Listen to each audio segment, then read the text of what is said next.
Assalamualaikum warahmatullahi wabarakatuh. Salam sejahtera bagi kita semua. Kami dari kelompok yang beranggotakan 6 orang dengan Andika, Fidela, Bella, Fiona, Demarta, dan juga saya sendiri Fani sebagai moderator. Pada presentasi kali ini, kelompok kami akan membahas mengenai hasil diskusi kelompok kami perihal materi minggu lalu dengan fokus analisa fungsi public relation dalam organisasi. Pada kali ini, kelompok kami akan membahas dua kelompok organisasi, yaitu profit dan juga non-profit atau swasta dan juga BUMN. Untuk yang pertama adalah perusahaan swasta.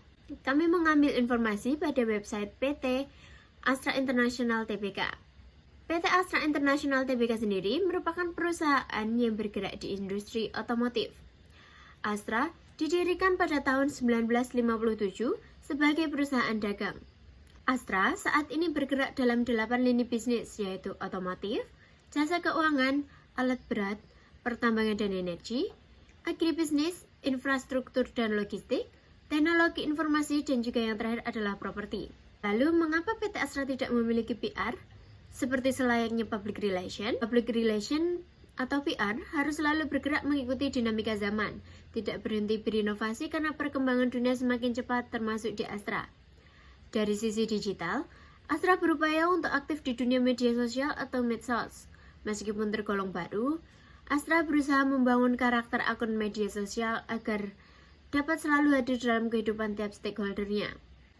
Pada hal ini, divisi yang bertugas adalah Corporate Human Capital Development, yang terletak di paling atas pada divisi Corporate Function.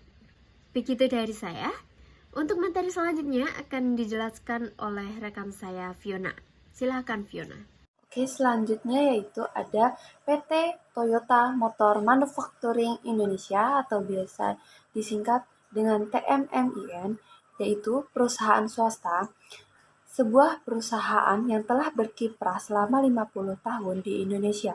TMMIN sebagai salah satu basis produksi dan ekspor di kawasan Asia Pasifik. Bukan hanya ingin menjadikan Indonesia sebagai pangsa pasar, tetapi juga ingin mengembangkan potensi anak bangsa khususnya dalam bidang manufaktur. Sehingga Indonesia mampu untuk memproduksi mobil sendiri sekaligus menjadi pengekspor produknya ke mancanegara. TMMIN menyadari bahwa arti penting dari keberadaannya di Indonesia adalah untuk dapat tumbuh dan berkembang bersama masyarakat. Dan mengapa PT Toyota Manufacturing Indonesia tidak memiliki PR? Nah, di perusahaan ini tidak ada staf public relation khusus, namun perusahaan ini menggunakan HRD dalam struktur organisasinya. HRD di sini merangkap sebagai public relation dan bisa kita lihat dari bagannya posisi HRD di PT Toyota Manufacturing Indonesia ini berada di atas ya. Jadi keberadaan dari HRD tersebut penting di PT Toyota Motor Factoring Indonesia ini. Selanjutnya akan dijelaskan oleh teman saya. Nomor 6 ada Nivea. Nivea adalah salah satu perusahaan terkemuka di bidang perawatan kulit dengan pengalaman lebih dari 130 tahun. Mengapa Nivea memiliki PR? Divisi Public Relation di perusahaan Nivea bisa disebut dengan Corporate Relation. Divisi ini termasuk dalam Human Resource and Corporate Relation. Fungsinya untuk mengkomunikasikan informasi baik di dalam maupun luar perusahaan. Lalu divisi ini juga bertanggung jawab atas corporate affairs yang terakhir, divisi ini juga bertanggung jawab atas Unilever Peduli Foundation. Nomor 7 ada Lingkar Ganja Nusantara. Lingkar Ganja Nusantara adalah sebuah organisasi yang dibuat sekumpulan mahasiswa dari Universitas Indonesia yang yakin terhadap tanaman ganja bahwa itu memiliki begitu banyak kegunaan yang bisa dimanfaatkan oleh setiap masyarakat Indonesia. Dalam upaya mengedukasi masyarakat yang belum mengerti tentang khasiat tanaman ganja, LGN telah menggunakan berbagai macam jalan untuk mencapainya. Hal tersebut telah mereka dilakukan melalui cara seperti bedah buku, sosialisasi, media sosial, dan lain sebagainya. Mengapa Lingkar Ganja Nusantara? Lingkar Ganja Nusantara memiliki divisi PR berupa content creator. Divisi di mana LGN sangat membutuhkan peran dari public relation untuk mendapatkan kepercayaan masyarakat dan memaksimalkan kinerja dari LGN serta mencapai tujuannya. Alasan divisi PR ditempatkan pada bagian content creator karena untuk mencapai tujuannya peran media sosial juga sangat penting di era digital seperti sekarang ini. Nah, di sini aku akan jelasin tentang PT Antam Tbk atau BUMN. Antam, anggota dari Main ID atau Mining Industry Indonesia. BUMN Holding Industri Pertambangan merupakan perusahaan pertambangan yang terdiverifikasi dan terintegrasi secara vertikal yang berorientasi ekspor. Melalui wilayah operasi yang tersebar di seluruh Indonesia yang kaya akan bahan mineral, kegiatan Antam ini mencakup eksplorasi, penambangan, pengolahan, serta pemasaran dari komoditas biji nikel, ferronikel, emas, perak, bauksit, dan batu bara. Mengapa sih PT Antam ini memiliki PR? Jadi di sana ada CSR atau Corporate Social Responsibility. Dalam PT Antam ini bertujuan untuk membangun citra baik perusahaan dengan dilakukannya publikasi kegiatan perusahaan mulai dari berita penyerahan barang sampai biodiversitas flora fauna di arena IUP Antam. Lalu di sini saya akan menjelaskan tentang PT Pertamina Persero. Pertamina adalah holding company atau perusahaan induk di sektor energi yang bergerak di bawah Kementerian BUMN Republik Indonesia. Pertamina kini memiliki peran yang sangat strategis yang membawahi 6 subholding yang bergerak di bidang energi, yaitu upstream subholding yang secara operasional dijalankan oleh PT Pertamina Hulu Energi. Lalu selanjutnya ada gas subholding yang dijalankan oleh PT Pertamina Gas Negara. Selanjutnya ada refinery dan petromedical subholding yang dijalankan oleh PT Kilang Pertamina Internasional. Selanjutnya ada Power and NRI subholding yang dijalankan oleh PT Pertamina Power Indonesia. Dan selanjutnya ada Commercial and Trading subholding yang dijalankan oleh PT Pertamina Patra Niaga. Serta yang terakhir ada subholding Integrated Marine Logistics yang dijalankan oleh PT Pertamina International Shipping.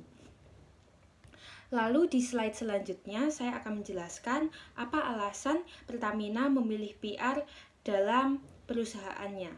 Public relation atau PR berperan dalam upaya memantau tren kejadian, isu yang didapat, timbul, dan mengganggu hubungan antara perusahaan dengan masyarakat. Demikian juga dengan situasi krisis yang selesai ditanggulangi. PR berperan memperbaiki hubungan dan posisi di mata masyarakat serta umum dan kelompok kepentingan secara khusus. Ini dapat dilakukan dengan cara melakukan pertemuan dengan pers atau media massa dan melanjutkan strategi komunikasi. Lalu selanjutnya ini ada skema organisasi. Nah, di skema organisasi sini yang merupakan divisi PR adalah SVP Corporate Communication and Investor Relations. Sekian dari saya. Oke, jadi selanjutnya ada PT Angkasa Pura I. Nah, PT Angkasa Pura I ini masih salah satu perusahaan di bawah BUMN, di mana PT Angkasa Pura I adalah anak usaha aviasi pariwisata Indonesia yang bergerak di bidang pengelolaan bandar udara di Indonesia bagian tengah dan timur. Di antaranya ada Pulau Batam, yaitu Kepulauan Riau, kemudian Jawa bagian tengah dan timur, kecuali Kabupaten Purbalingga dan Banyuwangi, dan juga ada Bali.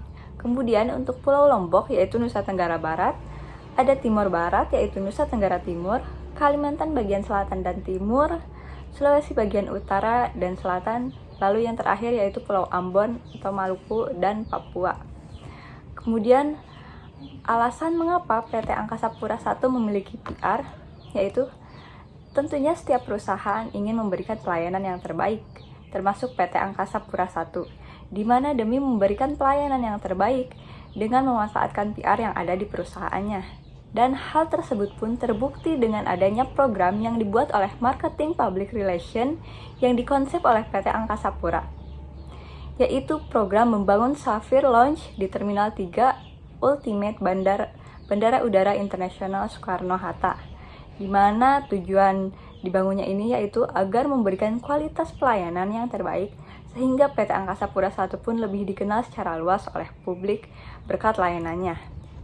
Kemudian bisa dilihat dari struktur organisasinya, PR pada PT Angkasa Pura ini berada di bawah Direktur Sumber Daya Manusia dan Umum, di mana di sini membawahi banyak sekali bagian divisi, di mana salah satunya ada Vice President Human Capital.